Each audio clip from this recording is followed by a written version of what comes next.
வாழ்க்கை பூராவும் உன் காதல கண்ணு கடமா நின்றுட்டே போகும். இப்பத்தான் எனக்கு எல்லாம் புரியுது. தேவி சோசியல் சர்வீஸுக்கு தான் வந்திருக்கான்னு நினைச்சேன். போக போக உனக்குத்தான் சர்வீஸ் பண்ணிருக்கான்னு தெரியுது. ஏண்டா முரளி, இதை மட்டும் ஏண்டா என்கிட்ட சொல்ல மாட்டேச்சா? குரு, நீங்க பிரம்மச்சாரி, இதுல முன்பின் தெரியாத அனுபவம் வேற இல்ல, இதெல்லாம் போய் ஏன் உங்ககிட்ட சொல்லணும்னு. Miss understanding.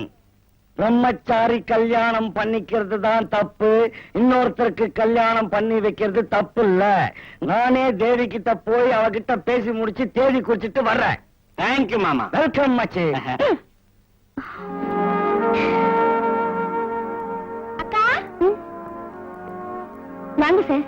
என்ன இப்படி திடீர்னு? எல்லாம் உண்ட தேடிதான். எங்க அப்பா அம்மாவை காணோம்? அவங்க மேரேஜ் போயிருக்காங்க. அப்படியா?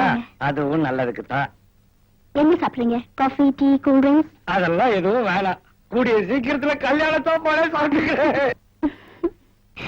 நான் மாப்பிள்ளை வீட்டு சார்பா வந்திருக்கேன். பெரியவங்க கிட்ட கலந்து பேசுறத பின்னாடி பாத்துக்கலாம். உங்ககிட்ட ஒரு வார்த்தை கேட்க வேண்டியதானே முக்கியம். அங்கிள், அவகிட்ட என்ன கேக்குறது? அவளுக்கு டபுள் ஓகே. அப்படிங்கிற நிஜமா சொல்றமா தேவி, வயசுல சின்ன பொண்ணா இருக்க, இல்லன்னா உன் காலில் விழுந்துருவோம்மா. என்ன சார், எதுக்கு இப்படி எல்லாம் பேசுறீங்க? இல்லம்மா, இந்த காலத்துல உன்ன மாதிரி மனசுல பொண்ணுங்களை பாக்குறது ரொம்ப கஷ்டம். காதல்ன்றது உண்மையிலேயே பணம், படிப்பு, அழகு, அந்தஸ்து, வயசு இது எல்லாத்தையும் மீறினதுன்னு இப்பதாமா புரிஞ்சுக்கிட்டேன். முரளியோட முன்னேற்றத்துக்கு காரணமா இருந்த நீயே அவனுக்கு மனைவியா வரதில்ல. எனக்கு ரொம்ப சந்தோஷமா. என்ன சார் சொல்றீங்க? உங்களுக்கு மனமனைவியா? என்னால அப்படி நினைச்சு கூட பார்க்க முடியாது. தேவி, நீ என்னம்மா சொல்ற? சார், நான் சோசியல் சர்வீஸ்க்காக ஹாஸ்பிட்டல் வந்தப்போ முரளியை அனாதைன்னு நினைச்சு பரிதாபப்பட்டு அவர்கிட்ட பாசமா நடந்துக்கிட்டேன். இது மாதிரி நான் எத்தனையோ பேருக்கு உதவி செஞ்சிருக்கேன். நீங்க கூட பைத்தியங்கள் கேட்கிற கேள்விக்கெல்லாம் சமாதானம் சொல்றது இல்லையா? அதே மாதிரிதான் இதுவும். மனிதாபிமானத்துல செஞ்ச உதவிக்கெல்லாம் கையையும் காலையும் ஒட்டி காதல்ல நினைச்சுக்கிட்டு கல்யாணம் வரைக்கும் வந்துட்டீங்களே சார். பாருமா, முரளி உன் மேல உயிரியை வச்சிருக்கான். நீ மனசு வச்சா இந்த கல்யாணம் நடக்குமா? சார், நான் டாக்டர் ரிஷியத்தை லவ் பண்றேன். கூடிய சீக்கிரம் உங்களுக்கு கல்யாணம் நடக்க போகுது. சார், நானும் முரளிக்கிட்ட நேரில் எல்லா உண்மையும் எடுத்து சொல்லிடுறேன். அதுக்கப்புறம் வேணாம் தேவி, நீ அவனை காதலிக்கலங்கிற விஷயத்த என்னாலேயே தாங்கிக்க முடியல. முரளி நிச்சயம் தாங்க மாட்டான். நீ சொல்ற விளக்கமெல்லாம் அவனுக்கு புரியாது. அவனுக்கும் உனக்கும் கல்யாணம் நடக்க போதாத நினைச்சு கற்பனையில் அவன் வாழ்ந்துகிட்டு இருக்கான். அவன் வரும்போது நானே அவனுக்கு பக்குவமா தேவி உனக்கு சரியான ஜோடி இல்லடான்னு எடுத்து சொல்லி புரிய வைக்கிறேன். நான் வர்றேம்மா. வா குருவே, வருக வருக. என்னாச்சு போன காரியம்? தேவி என்ன சொன்னா? கல்யாணம் எந்த தேதியில வச்சுக்கலாம்னு சொன்னா? சொல்லுங்க குரு, சஸ்பென்ஸ் என்னால தாங்க முடியாது, சொல்லுங்க.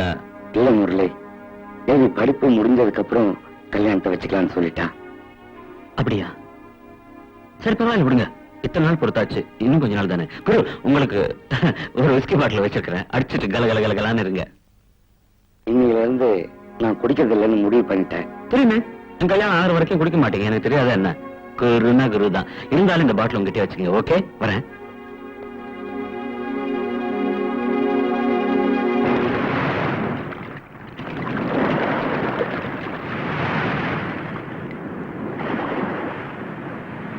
நிலைமை எல்லாம் மீறி போறதுக்குள்ள உண்மையை சொல்லிடுறது நல்லது. முரளி உங்களுக்கும் ஃப்ரெண்டு தானே. நம்ம 2 பேரும் காதலிக்கிற விஷயத்தை நீங்களே அவருக்கு எடுத்து சொல்லி புரிய வைங்க. அது என்னால முடியாது. ஏன் முடியாது? அடுத்தவனா இருந்தா சொல்லிடுவேன். ஆனா முரளி என் அண்ணாச்சே. தேவி, உங்ககிட்ட மட்டும் இந்த உண்மையை சொல்றேன். இந்த விஷயம் முரளி தெரிஞ்சிச்சுன்னா எங்க என்ன வெறுத்துருவானோன்னு பயமா இருக்கு. நான் எங்க அம்மா கிட்ட கூட இதை சொல்லல. ஏன்னா இந்த வயசான காலத்துல இந்த அதிர்ச்சி அவங்களால தாங்கிக்க முடியாது. முரளி நல்லா இருக்கணும்னு நீ எவ்வளவு கஷ்டப்பட்டிருக்க. இனிமேலும் அவன் நல்லா இருக்கணும்னா நீ அவனை கல்யாணம் பண்ணிக்கணும். ரிஷி, நீ இப்படிலாம் பேசணும் நான் நினைக்கவே இல்லை. உனக்கு என்ன, நீ பெரிய தியாகம் பண்றதா நினைச்சுக்கிட்டு இருக்கேன். ஆனா உங்க அண்ணன் தம்பி பாசத்துக்கு பலியாக போறது நான் தானே. முடிவா சொல்றேன், நான் நேசிக்காத ஒருத்தர் என்னால கல்யாணம் பண்ணிக்க முடியாது.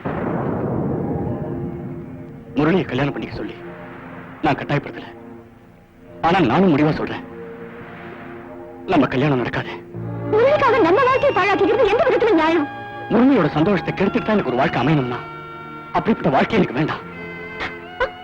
முரளிக்கு ஒரு வாழ்க்கை கிடைக்கிறதுக்கு காரணமா இருந்தவன் நீதான். என்னால அது அழியறத நான் விரும்பல. என்ன மறந்துரு ப்ளீஸ்.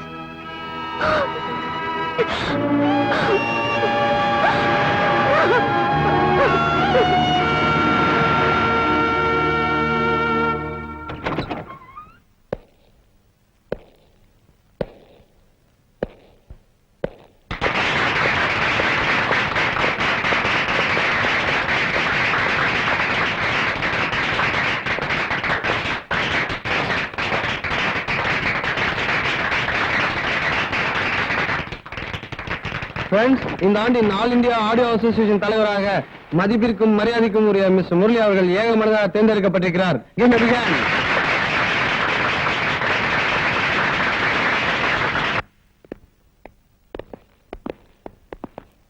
கங்க்ராச்சுலேஷன்ஸ். நான் தேர்ந்தெடுக்கப்படுவேன்னு நீங்க எதிர்பார்க்கவே இல்லைல்ல? நோ. நீங்க வந்தா என்ன, நான் வந்தா என்ன? தம்பி, இந்த சின்ன வயசுல எவ்வளவு பெரிய பதவிக்கு வந்திருக்கீங்க. உங்களுக்கு என்னுடைய வாழ்த்துக்கள். Thank you very much. தம்பி, ஒண்ணும் இல்ல, பிசினஸ்ல ஒரு சின்ன பிரச்சனை. உங்களுக்கு தெரியாதுல்ல, அசோசியேஷன் ஃபண்ட்ல இருந்து ஒரு 30 லட்சம் ரூபாய் எடுத்து ரொட்டேஷன்ல விட்டுருக்கேன். கொஞ்சம் டைம் கொடுத்தீங்கன்னா பணத்தை கட்டிடுறேன். அப்படியா? அப்ப நாளைக்கே கட்டிடுங்க. நாளைக்கு? அதுக்குள்ள எப்படி? எடுக்க தெரிஞ்சது இல்ல, கட்டுங்க. கொஞ்சம் மனசு வைங்க, இல்லன்னா என் மானமே போயிடும். மானமா? உனக்கா? பணத்துக்காக கட்டின பொண்டாட்டிக்க விபச்சாரி பட்டம் கட்டின நீ? மானம் அபிமானத்தை பத்தி பேசாத. என்ன தெரியல? நான் தான் முரளி. முரளியா? என் மகன் முரளியா நீ? அன்பார்ச்சுனேட்லி. முரளி, நான் செஞ்சதெல்லாம் தப்புதான். அதுக்காக நான் காலையில் விழுந்து மன்னிப்பு கேட்கிறேன். மன்னிப்பு கேட்டுட்டா செத்து போன எங்க அம்மா திரும்ப வந்துருவாங்களா?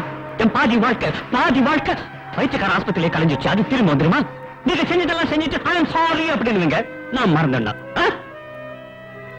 பணத்திமிரு, அந்தஸ்து, போலித்தனம் எல்லாத்தையும் இறக்கி உன்னையும் உன் குடும்பத்தையும் நடுத்தருவில் நிப்பாட்டினாதான் யாத்திரை அடங்கும். எங்க அம்மா ஆத்மா சாந்தி அடையும்.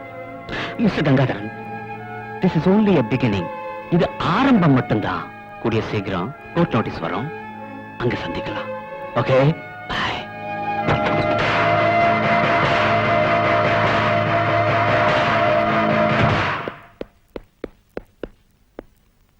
பாருங்க. வாங்க தம்பி. இன்விடேஷன் ரிஷியோட டேஸ்டுக்கே செலக்ட் பண்ணட்டுமே?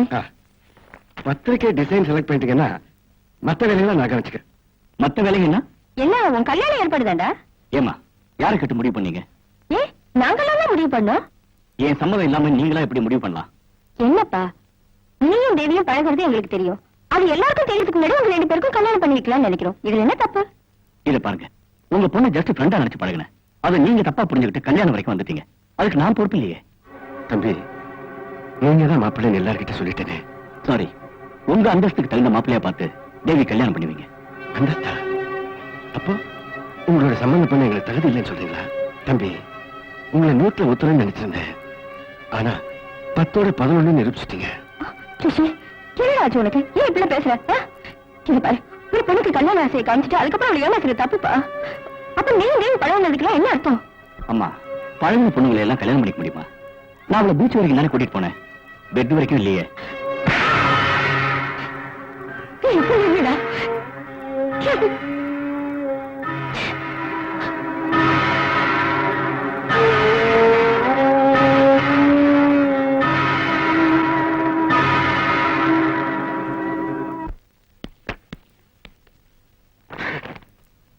காதலிக்கும் போது கண்ணு மண்ணு தெரியாம காதலிக்கிறாங்க.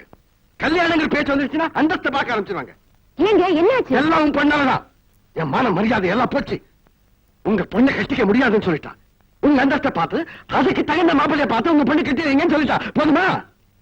இப்படி திடீர்னு கல்யாணம் நின்னு போச்சுன்னா கேக்குறவங்களுக்கு என்ன பதில் சொல்றது? அதே தேதியில அதே முகூர்த்தத்துல இவ கல்யாணம் நடக்கும். நான் பாக்குறவன் தான் மாப்பிள்ளை. ஏங்க, இனிமே யார பார்த்து நான் சொல்றேன் தப்பா நினைக்காதீங்க. முன்னணி தம்பி நம்ம தேவி மேல உயிரே வச்சிருக்கு. அந்த தம்பியவே நம்ம மாப்பிள்ளை ஆக்கிக்கலாம்னு நினைக்கிறேன். நீ சொல்றது சரிதான். அப்பா, இத பார், உன் பேச்ச கேட்டு கேட்டுதான் நாங்க இந்த நிலைமைக்கு வந்திருக்கோம். இனிமே நாங்க சொன்னபடி நீ கேட்டாகணும். ஆமா.